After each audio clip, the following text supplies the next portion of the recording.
जय हिंद एंड राधे राधे। आज हम स्टार्ट करेंगे क्लास 10th का चैप्टर नंबर 3, जिसमें धातु और अधातु के बारे में बताया गया है। तो आज हम काफ़ी दिनों बाद क्लास स्टार्ट करते हैं कि धातु और अधातु क्या होती है। क्लास 10th की ये सीरीज़ में मैं आज आपको चैप्टर 3 तक पहुंच गई हूँ पढ़ाते पढ़ाते। तो यहाँ पे हम चैप्टर 3 को बिल्कुल पूरा क्लियर कर लेंगे। इसमें है धातु और अधातु, ठीक है। अब बेसिक बात ये धातु और अधातु की ये है कि धातु क्या होती है और अधातु क्या होती है। सबसे पहले इनके बात करेंगे भौतिक स्ट्रक्चर की, मतलब भौतिक चीज़ें होती क्या है। तो धातु की भौतिक चीज़ें की बात करें तो भौतिक का मतलब होता है जो ऊपर से जैसे दिखती है, जैसे कि ऊपर से कैसे कोई चीज़ किस तरीके से दिखती है, धातु कैसी दिखती है, ये उसका भौतिक स्वरूप हो गया। अब भौतिक के बाद आता है रासायनिक। रासायनिक का मतलब होता है कि धातुओं की क्रिया किसी और चीज़ से कराई जाए, अम्ल क्षार, जो भी कोई एलिमेंट या जो भी कोई हमें यौगिक लेना है उससे कराने पर हमें धातुएं कैसे मिलती हैं। तो ये होती है धातु की भौतिक रासायनिक कारक। भौतिक कारक होता है जो बेसिक होता है, ऊपर का जो दिखता है हमें वो होता है भौतिक फिजिकली, और जो केमिस्ट्रिकली मतलब रासायनिक जो दिख रहा है वो क्या होता है, वो एक उससे रासायनिक कारक होता है। तो भौतिक धातुओं के हम स्वरूप की बात करते हैं। तो धातुएं कैसी होती है, धातुएं होती हैं चमकदार। कैसी होती है, धातुएं होती है चमकदार। धातु का भौतिक गुण लिखते हैं, ठीक है। अब स्टार्ट करेंगे चैप्टर नंबर 3, अध्याय 3 धातु और अधातु। सबसे पहले धातु की बात करेंगे। तो धातुएं होती कैसी, धातुओं के गुणधर्म। गुणधर्म मतलब वो किस तरह के गुण शो करते हैं, उनके कैरेक्टर क्या होता है, वो कौन सा कैरेक्टर शो करती है, ये होता है धातुओं के गुणधर्म। तो धातुओं के गुणधर्म में क्या आता है, धातुओं के गुणधर्म में आता है कि धातुओं के गुणधर्म में सबसे अलग करना आसान करना। इनके लिए क्या होता है कि ये होती है, इसमें धातुएं क्या होती है। सबसे पहले हमें हमारे वातावरण में धातुएं देखें तो क्या होती हैं। धातुएं निम्नलिखित धातुएं, निम्नलिखित धातुएं कौन कौन सी धातुएं हो गई। तो धातुएं हो गई है सबसे पहले आयरन। आयरन को हिंदी में क्या बोलते हैं, हिंदी है वैसे तो आयरन, लेकिन आयरन को अगर अपन अपनी भाषा में बोले तो आयरन मतलब होता है लोहा। आयरन मतलब क्या होता है, लोहा होता है, ठीक है। अब हो गया आयरन। आयरन के बाद होता है कॉपर, ये भी एक धातु होती है। कॉपर के बाद आता है एल्यूमिनियम। क्या आता है, एल्यूमिनियम। देखो कॉपर मतलब होता है तांबा। कॉपर मतलब क्या होता है, तांबा। इसकी रासायनिक लैंग्वेज में इसे कॉपर लिखा जाता है। कॉपर मतलब होता है तांबा। जो भी हमें घरों में बर्तन तांबे के भी यूज होते हैं वो किस में आते हैं, कॉपर में। आयरन का मतलब होता है लोहा। जो भी लोहे के बर्तन जो आते हैं वो किस में आते हैं, आयरन। एल्यूमिनियम भी एक धातु होती है जिसमें बहुत सारे बर्तन एल्यूमिनियम के भी आजकल बनाए जाते हैं। तो वो क्या होता है, एल्यूमिनियम एक धातु हो गई। अब उसके बाद आता है मैग्नीशियम।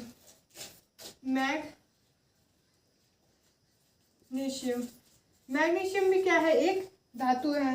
मैग्नीशियम के बाद आता है सोडियम। हालांकि इनके बर्तन नहीं बनाए जाते लेकिन ये भी एक धातु होती है, इसलिए मैं इनके धातुओं की लिख देती हूँ। लेड, जिंक, और क्या होता है, बहुत सारी ये चीज़ें होती हैं। हम इन्हें आसानी से इकट्ठे कर सकते हैं। हम इन्हें आसानी से क्या कर सकते हैं, इकट्ठे कर सकते हैं। अब बात आती है चमक, धातु चमक। सबसे पहले तो धातुओं की बात करें तो धातु कैसी होती है, एकदम चमकदार होती है। कैसी होती है, धातु एकदम चमकदार होती हैं। तो ये धातुओं की जिस चमक शो करती हैं वो कहलाता है धात्विक चमक। धातुएं जो चमक शो करती है वो क्या कहलाता है, धात्विक चमक कहलाता है। और धातुएं शुद्ध रूप में जब होती है तब ही चमकदार होती है। ऐसा नहीं है कि अशुद्ध धातु, जैसे कि लोहा है, लोहे पे जंग छा रही है लेकिन वो अशुद्ध रूप में हो गई तो वो चमकदार नहीं होगी। लेकिन तुरंत अगर लोहा काटा जाए तो वो उसका शुद्ध रूप होता है जो कैसा होता है, एकदम चमकदार होता है। तो ये कहलाती है धात्विक चमक। तो धातुओं की चमक धात्विक चमक कहलाती है, शुद्ध धातुओं की चमक। शुद्ध धातुओं की चमक जो होती है वो क्या कहलाती है, धात्विक चमक कहलाती है। ये रखो, धातुएं चमक कहलाती है। ये पेपर में आ सकता है कि धात्विक चमक क्या होती है। तो धातुओं की, शुद्ध धातुओं की वह चमकदार सतह धात्विक चमक कहलाती है, ठीक है। धातु की वह चमकदार सतह क्या कहलाती है? धातु चमक कहलाती है। ठीक है, ये हो गई यहाँ तक की बात। अब बात करेंगे आगे की। तो धातु कैसी होती है? कठोर होती है। धातु कैसी होती है? सबसे पहले तो धातु की बात करें तो धातु कैसी होती है? कठोर होती है।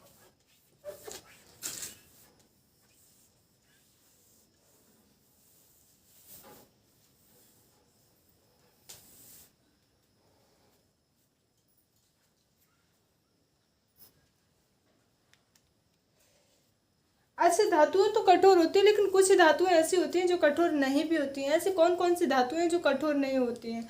या सोडियम, पोटेशियम, ये सारी जो धातुएं हैं वो कैसी होती हैं? नरम होती हैं, इतनी नरम होती हैं कि इन्हें हम चाकू से काट सकते हैं। ये धातुएं कठोर नहीं होती हैं। लेकिन अधिकांश धातुएं कैसी होती हैं? कठोर। मतलब उनका जो डोमिनेंट फेस है, मतलब जो उनकी एक चीज़ है वो क्या होती है? कठोरता में आती है। तो धातुएं सामान्यतः धातु कैसी होती हैं? कठोर होती हैं। सामान्यतः धातु कैसे होती है? धातु की बात करें तो धातु कैसी होती है? सामान्यतः। सामान्यतः का मतलब है नॉर्मली कठोर तो होती हैं, लेकिन कुछ अपवाद तो हर जगह होते हैं। कुछ अपवाद हर जगह होते हैं, लेकिन सामान्यतः धातु कैसी होती हैं? कठोर होती हैं। ठीक है, प्रत्येक धातु कठोरता अलग अलग होती है। प्रत्येक धातु की कठोरता अलग अलग होती है। जैसे कि लोहा जो होता है बहुत कठोर होता है, लेकिन लोहे से जो नर्म होता है वो सोना क्या होता है? बहुत ज़्यादा नर्म होता है, मतलब मुलायम होता है। लेकिन सोने से जो आभूषण बनाए जाते हैं तो उसमें क्या होता है? कुछ मिश्र धातु मिला दी जाती है, मतलब कुछ अन्य धातु मिलाकर सोने के आभूषण बनाते हैं ताकि वो जल्दी से मुड़े ना। ठीक है, यहाँ तक की हो गई बात क्लियर। तो सामान्यतः धातु कठोर होती हैं, कुछ धातु क्या उससे होती है? नरम भी होती है। ये उनकी कठोरता, प्रत्येक धातु की जो कठोरता होती है वो क्या होती है? अलग अलग होती है। धातु की जो प्रत्येक धातु की कठोरता क्या होती है? अलग अलग होती है। अब आती है धातु कैसी होती है? आघात वर्णीय होती है। कैसी होती है?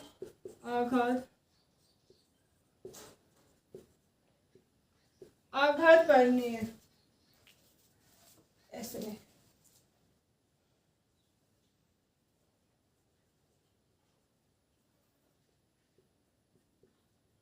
आघात वर्धिता। आघात वर्धिता का मतलब क्या होता है? आघात वर्धिता का मतलब होता है धातुओं को हम क्या करते हैं? पीट कर हम उसे चपटा कर देते हैं। तो आघात वर्धनी का मतलब कहते हो किसी भी धातु को जब हम इतना पीटा जाए कि वो चपटी हो जाए, तो ये क्या कहलाती है? आघात वर्धनीयता, मतलब चपटापन।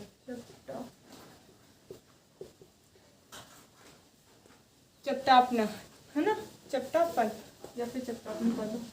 तो ये क्या होगा? ये धातुओं को पीट कर जब हम उसे चपटा या चादर जैसी कर देते हैं तो क्या हो जाता है? आघात वर्धनीय कहलाता है, चादर जैसी हो जाती है।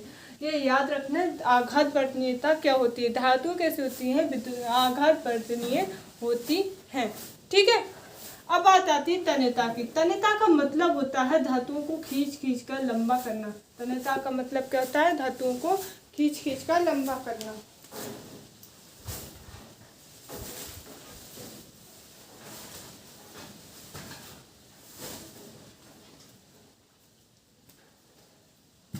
ठीक है, तन्यता का मतलब क्या होता है? धातुओं को खींच कर लंबा करना।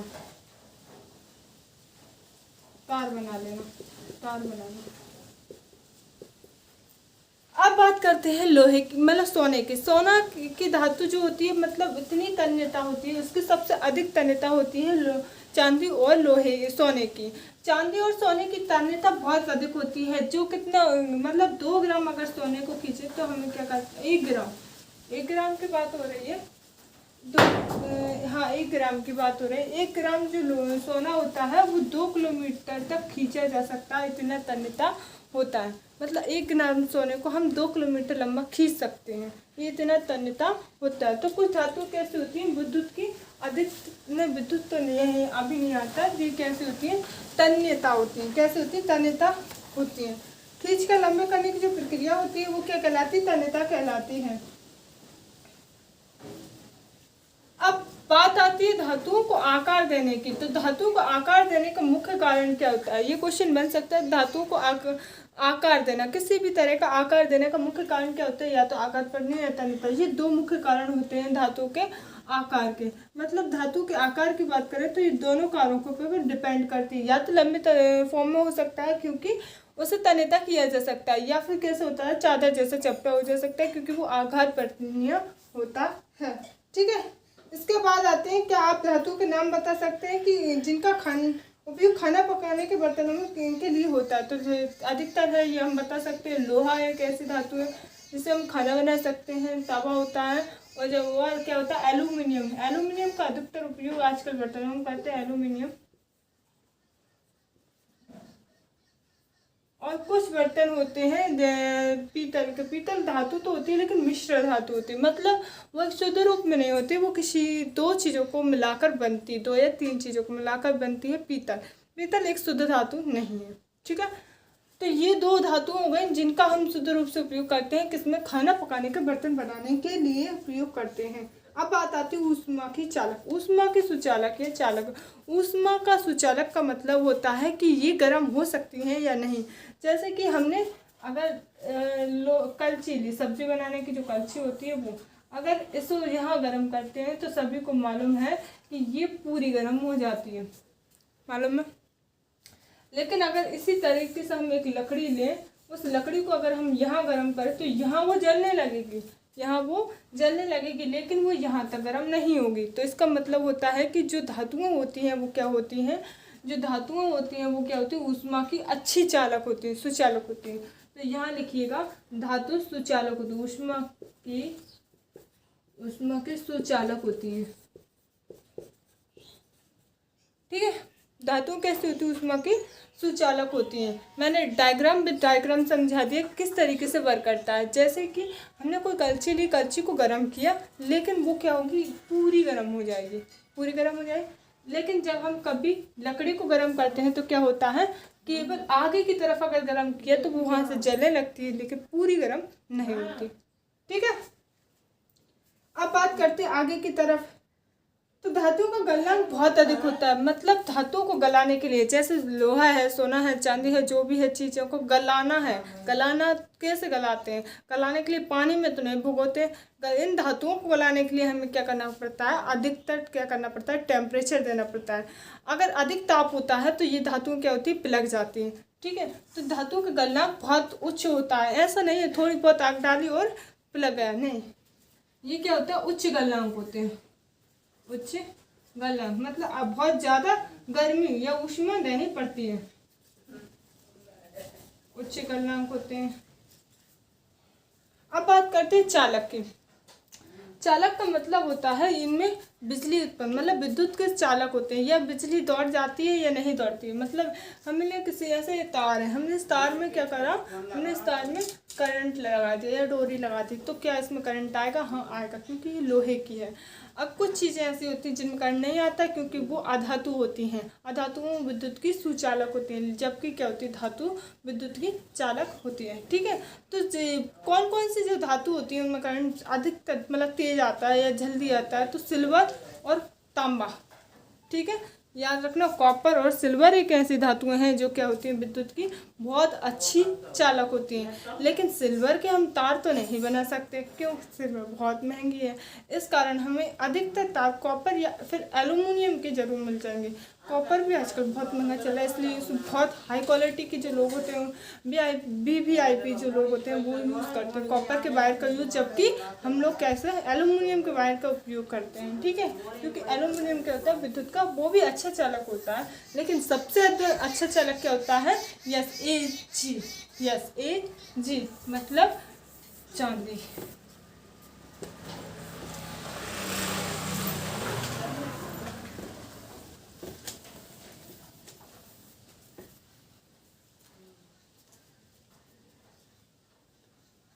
अब बात करते हैं आगे की तरफ। तो सबसे धातु कैसे होती है, विद्युत की चालक होती है। कैसे होती है, विद्युत की चालक होती है।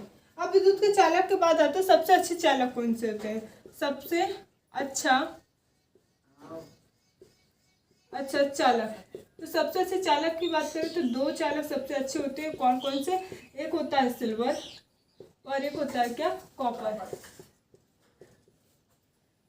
अब इसकी तुलना में, मतलब इन दोनों की तुलना में लेड और मरकरी जो है ऊष्मा की कुचालक है, जबकि लेड थोड़ा बहुत चालक होता है, लेकिन इन्हीं की तुलना में बहुत ही कुचालक है। ठीक है, ऐसा माना जाता है।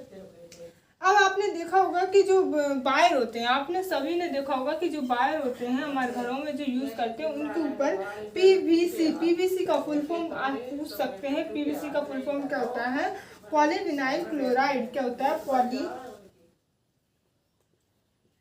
पॉलीवाइनिल क्लोराइड। पॉलीवाइनिल क्लोराइड, पीवीसी का फुल फॉर्म पॉलीवाइनिल क्लोराइड, जो क्या होता है जल जाने पर बहुत गंदी स्मेल देता है। क्या होता है? जल जाने पर बहुत गंदी स्मेल देता है। तो ये होता है पीवीसी, मतलब पॉलीविनाइल क्लोराइड। ये ऊपर की जो कॉइल होती है वो होता है, जो अंदर की तरफ तो एल्युमिनियम का तार होता है, जो बाहर की जो कॉइल होती है वो होती है ये पीवीसी। ठीक है।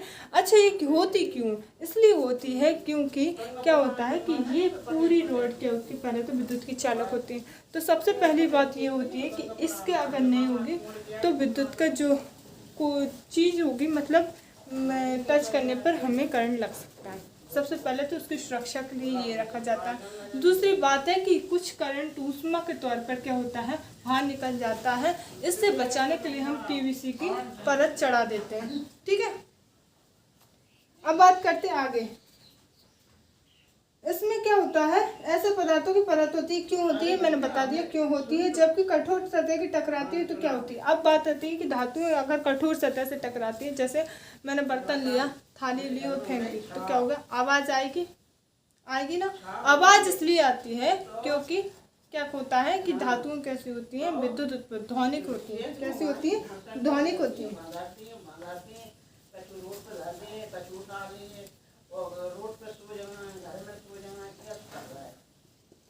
जो धातु कठोर सतह से टकराने पर आवाज करते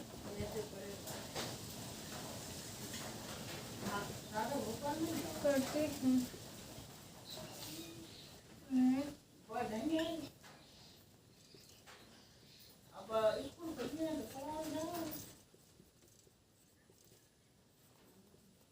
उन्हें सोनोरस कहते हैं। ठीक है। ये बात आ गई कि जो धातुएं क्या होती हैं, सतह से टकराकर आवाज़ उत्पन्न करती हैं, उन्हें क्या कहते हैं? ध्वनिक सोनोरस कहते हैं। ये याद रखना। अगर ये वाला क्वेश्चन में नहीं आया तो ये आ सकता है कि सोनोरस क्या होता है, तो ये याद रखना है। ठीक है। सोनोरस क्या होता है? जो धातुएं कोई सतह से टकरा जाती है, कठोर सतह से, क्या करती है? आवाज़ करती हैं। तो ये चीज़ जो आवाज़ करने की जो चीज़ होती है वो क्या कहलाती है? सोनोरस या ध्वनिक कहलाती है। अब बात करते हैं कि स्कूल की जो छुट्टी की घंटी बजती है तो उसको धातु की ही क्यों बनाई जाती है? इसलिए बनाई जाती है क्योंकि ध्वनि करती है कौन? धातु। ठीक है। इसके बाद आते हैं अधातु। तो धातु का टॉपिक होगा क्लियर। इसके बाद हम अधातु अगले टॉपिक में जो क्लास होगी उसमें कराऊंगी। ठीक है। तो thank you so much, take care, bye bye. और वीडियो को लाइक शेयर सब्सक्राइब जरूर कर दें और वीडियो को सभी तक पहुंचाएं, क्योंकि मैं 1 जो जून है वहाँ से स्टार्ट करूँगी। 1 जून से मैं क्या करूँगी, एक बिग वो स्टार्ट करूँगी, एक सीरीज स्टार्ट करेंगे जिसमें हम 11th का 12th का और 10th का पूरा सिलेबस करेंगे। और पूरा मैं आपको 5 महीने के अंदर सारा कंप्लीट करा के दूँगी, जिसमें आपको सभी चीज़ मिलेंगी बिल्कुल साइंस में। ठीक है। और सभी को नंबर बहुत अच्छे आएंगे, मतलब 99% लिख के ले लो, 99% आपके मार्क्स आएंगे। ठीक है। एक भी क्वेश्चन नहीं छूटेगा अगर तुम मुझसे पढ़ोगे तो। Thank you so much, bye bye, ठीक है।